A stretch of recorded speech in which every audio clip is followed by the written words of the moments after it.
കൂട്ടുകാർക്ക് നല്ലൊരു ദിവസം ആശംസിച്ചുകൊണ്ട് മാമ്പഴത്തിന്റെ പുതിയ വീട്ടിലേക്ക് സ്വാഗതം. നമുക്ക് നേരെ ഗൗരിയുടെ ശങ്കറിന്റെ ഒക്കെ ഇന്നത്തെ ഒരു അടിപൊളി വിശേഷത്തിലേക്ക് അങ്ങോട്ട് പോയാലോ. ഇന്നത്തെ വിശേഷത്തെ കാണിച്ചിരിക്കുന്ന രഞ്ജു തന്റെ പ്രണയകഥകളൊക്കെ പറഞ്ഞുകൊണ്ടിരിക്കുകയായിരുന്നു ആദർശനോട്. അപ്പൊ പൊട്ടിപ്പോയ പ്രണയവാ. അപ്പൊ അതിനെക്കുറിച്ച് പറഞ്ഞപ്പോ തന്നെ രഞ്ജുവിന്റെ കണ്ടമൊക്കെ ഒന്ന് ഇടറി. ഇത് കേട്ട് കഴിഞ്ഞപ്പോ ആദർശന് മനസ്സിലായി രഞ്ജുവിന് വല്ലാത്ത ബുദ്ധിമുട്ടായിട്ടിരുന്നു.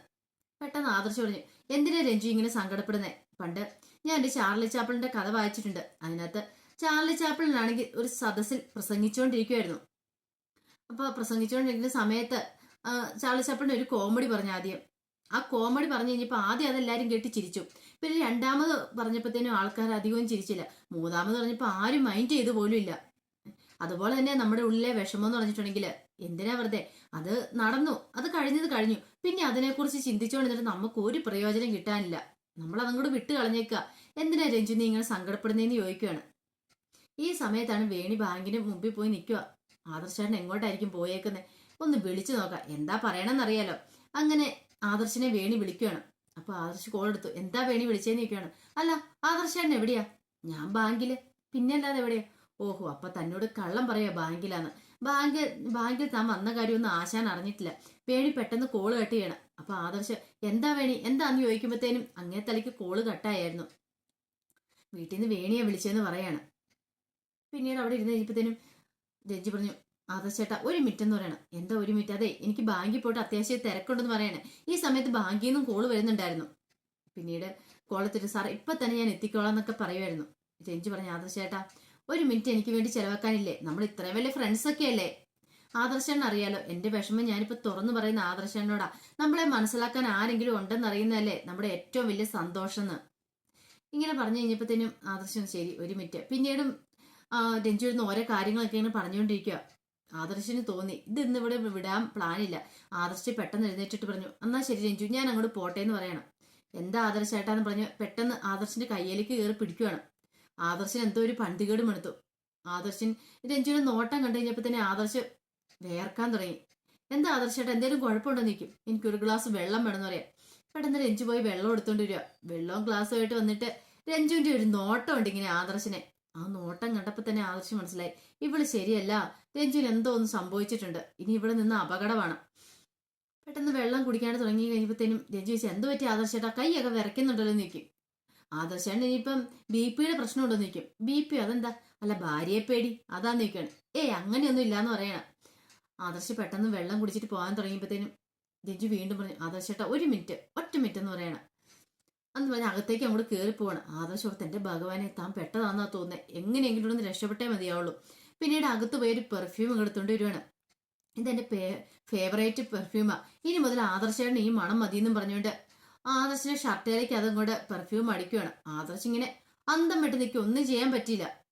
അതിനുശേഷം ഞാൻ മണം ഉണ്ടോ നോക്കട്ടെ എന്ന് പറഞ്ഞുകൊണ്ട് പതുക്കെ ആദർശിന്റെ ഷർട്ടിന്റെ അടുത്തേക്ക് മുഖം അടുപ്പിച്ചുകൊണ്ട് വരുവാണ് രഞ്ജു. പതുക്കെ ആദർശ് ഇങ്ങനെ മാറിപ്പോയി. പിന്നീട് കണ്ണടച്ചുകൊണ്ട് ഇങ്ങനെ വന്നു കഴിയുമ്പോഴത്തേനും ആദർശിന് മനസ്സിലായി ഇത് പന്തിയല്ലെന്ന്. ആദർശ് പെട്ടെന്ന് അവിടുന്ന് സ്കൂട്ടാവുകയാണ്.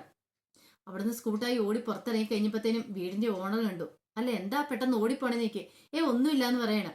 ആദർശ് പോയി കഴിഞ്ഞപ്പോൾ എന്തോ ഒരു പന്തികേട് മണക്കുന്നുണ്ടല്ലോ എവിടെയോ, എന്തോ ഒരു കാര്യമുണ്ട്, അല്ലെങ്കിൽ ഇങ്ങനെ വെപ്രാളപ്പെട്ട് ഓടേണ്ട ആവശ്യമില്ല എന്ന് പുള്ളിക്കാരത്തി കരുതുവാണ്. ഈ സമയത്ത് രഞ്ജു ആദർശേട്ടാന്ന് പറഞ്ഞ് ഇങ്ങനെ മുഖം അടുപ്പിച്ച് വന്നിട്ട് കണ്ണു തുറന്ന് നോക്കിയപ്പത്തിന് ആരെയും കണ്ടില്ല. ആശാൻ കടന്നു കളഞ്ഞു. കൊള്ളാം, തന്റെ പദ്ധതി എന്തായാലും ഏറ്റിട്ടുണ്ട്. തന്റെ തന്ത്രം വലിച്ചെന്നോടത്തോടെ രഞ്ജു പിന്നീട് ചിരിക്കുകയാണ് ചെയ്തത്. അതിനുശേഷം കാണിക്കുന്ന പറഞ്ഞിട്ടുണ്ടെങ്കിൽ ഗൗരി കമലയുടെ അടുത്തേക്ക് ചെല്ലുവാണ്. അപ്പൊ കമല സങ്കടപ്പെട്ടിരിക്കുവാണ്. ഗൗരിയെ കണ്ടപടി കമല എന്ത് ചെയ്യണം, അവിടെ എടുത്തു വെച്ച് കുഞ്ഞുടുപ്പുകളൊക്കെ ഇങ്ങനെ എടുക്കുക. എന്നിട്ട് ഗൗരിയോട് എന്താ ഇനി ഇതെല്ലാം നിനക്കുണ്ടാകുന്ന കുഞ്ഞിന് ഉപയോഗിക്കാം. ഞാൻ എത്ര ആശിച്ച് മോശിച്ച് വാങ്ങിയതാണെന്നറിയോ? കുറെയൊക്കെ ഇതിനകത്ത് തുന്നിയതുണ്ട്. എത്ര ദിവസത്തെ എന്റെ കഷ്ടപ്പാടാ. പാവം, പറഞ്ഞിട്ട് കാര്യമില്ല, എന്റെ കുഞ്ഞിന് ഇടാനുള്ള യോഗ്യതയൊന്നും ഇല്ല. പറഞ്ഞിട്ട് കാര്യമില്ല, എല്ലാം എന്റെ വിധി തന്നെയാ. ഞാൻ എല്ലാത്തിനും കാരണക്കാരി എന്ന് പറയാം. ഇത് കേട്ട് കഴിഞ്ഞപ്പോഴത്തേനും ഗൗരിക്ക് ഭയങ്കര വിഷമമായി. എന്താ കമലടുത്ത് ഇങ്ങനെയൊക്കെ പറയണേ? കമലടുത്ത് വിഷമിക്കില്ലേ എന്ന് പറയണം. കമലോട് എനിക്ക് വിഷമോ? എനിക്കൊരു വിഷമോ ഇല്ല. ഞാനാ എന്റെ വിധി നിർണയിച്ചിരിക്കുന്നത്, എനിക്കൊരു വിഷമോ ഇല്ല ഗൗരി, നീ ധൈര്യമായിട്ടിരിക്കുക. ഗൗരിയുടെ കണ്ണുകൾ നിറഞ്ഞു വന്നു. പിന്നീട് കമല കണ്ണീര് തുടയ്ക്കണം. നീ കരയല്ലേ ഇങ്ങനെ? നീ പറഞ്ഞു ഒരിക്കൽ പോലും ഞാൻ അനുസരിച്ചിട്ടില്ല. ആ പരാതി പിൻവലിക്കാൻ പറഞ്ഞ സമയത്ത് അവര് പറഞ്ഞ ഞാൻ അനുസരിച്ചേ. നീ എന്നോട് പറഞ്ഞായിരുന്നു പിൻവലിക്കരുതെന്ന്, പക്ഷെ അതൊന്നും ഞാൻ കേട്ടിരുന്നില്ല. ഇപ്പോഴല്ല അവരുടെയൊക്കെ തനി സ്വരൂപം എനിക്ക് മനസ്സിലായത്. അതിന് എന്നെ കുറ്റം പറഞ്ഞിട്ട് കാര്യമുള്ളൂ ഗൗരി. ഞാൻ കാരണമല്ലേ ഇങ്ങനെയൊക്കെ സംഭവിച്ചതെന്ന് കമല പറയണം.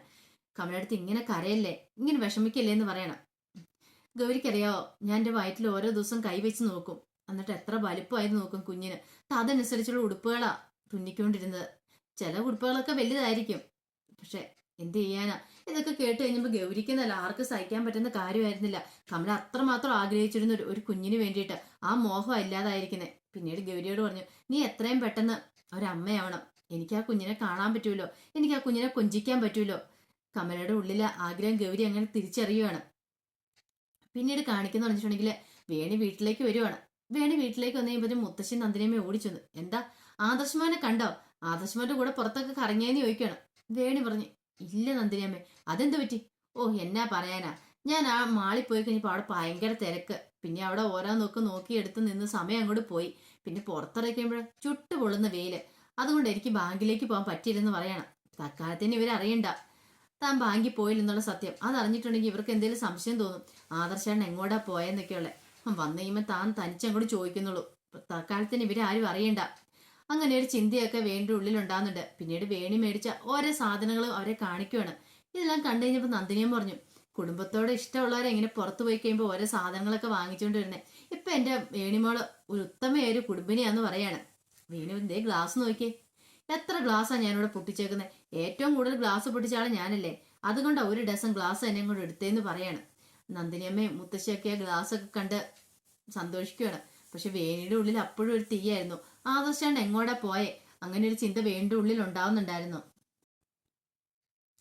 പിന്നീട് ഗൗരി മുറിക്കാതെ സങ്കടപ്പെട്ടിരിക്കുമായിരുന്നു. കമല കൊടുത്ത കുഞ്ഞുടുപ്പുകളൊക്കെ വെച്ചിട്ടുണ്ട്. ഈ സമയത്ത് ശങ്കർ അങ്ങോട്ട് കടന്നു വരുന്നേ. ശങ്കർ വന്നിട്ട് എന്ത് പറ്റി ഗൗരി, നിന്റെ മുഖം വല്ലാതിരിക്കുന്നല്ലോ എന്ന് ചോദിക്കണം. ഇല്ല, ഞാൻ കമലടത്തിനെ കുറിച്ച് ആലോചിച്ചു. കമലടത്തെ കുറിച്ച് എന്താ പ്രത്യേകിച്ച് ഇപ്പൊ?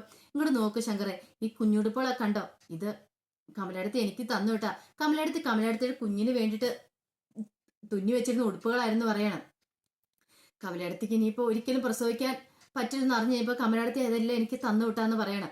നമ്മൾ കൊണ്ടാകുന്ന കുഞ്ഞിനെ ഇടിയിക്കാനായിട്ട് തന്നോന്ന് പറയണം. ശങ്കർ പറഞ്ഞു, ഈ ഉടുപ്പുകളോ? വേണ്ട വേണ്ട, ഇതൊന്നും നമ്മുടെ കുഞ്ഞിന് വേണ്ടാന്ന് പറയാം. അതെന്താ ശങ്കർ അങ്ങനെ പറഞ്ഞു?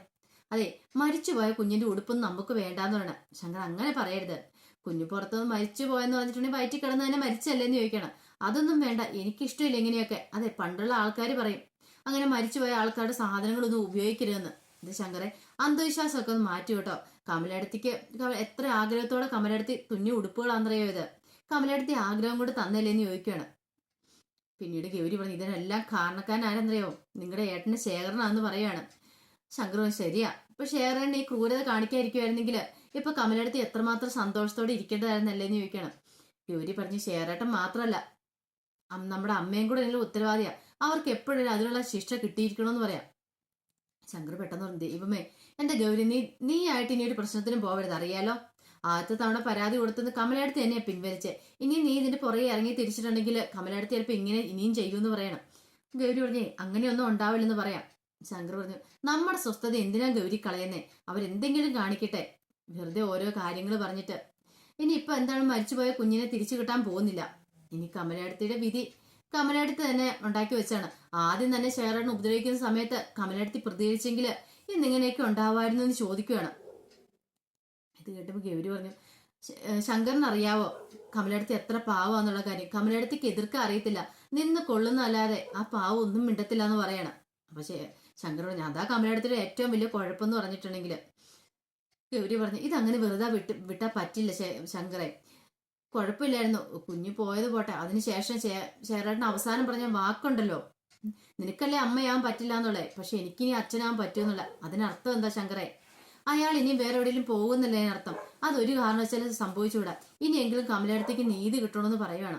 ഇത് കേട്ട് കഴിഞ്ഞപ്പോഴത്തേനും ശങ്കറിന് ഒരു കാര്യം മനസ്സിലായി, ഇവളിനി വെറുതെ ഇരിക്കാൻ പോകുന്നില്ല, ഇവളിനി എന്തിന്റെ പുറകെ ഇറങ്ങിത്തിരിക്കുമെന്ന്. ശങ്കർ പറഞ്ഞു, ഗൗരി വേണ്ടാത്ത പണിക്കൊന്നും നീ പോവണ്ടെന്ന് പറയണം. ഗൗരി ഒരു ഉറച്ച തീരുമാനം അങ്ങ് എടുത്തു. അപ്പൊ അതിന്റെ വിശേഷങ്ങളൊക്കെ എന്ന് കണ്ടേന്ന് പറഞ്ഞിട്ടുണ്ടെങ്കിൽ ഇതിന്റെ ബാക്കി വിശേഷങ്ങളുമായിട്ട് വൈകുന്നേരത്തെ പ്രമോയും ഞാൻ വരാം കേട്ടോ. അപ്പം വീഡിയോ ഇഷ്ടപ്പെടുമെങ്കിൽ എല്ലാവരും ലൈക്ക് ചെയ്യണം കേട്ടോ. ആദ്യമായിട്ട് കാണുന്നവരാണെങ്കിൽ സബ്സ്ക്രൈബ് ചെയ്യുകയും കൂടി ചെയ്യണം കേട്ടോ. ഒരിക്കൽ കൂടി എല്ലാവർക്കും നല്ലൊരു ദിവസം ആശംസിച്ചുകൊണ്ട് നിർത്തുന്നു. നന്ദി.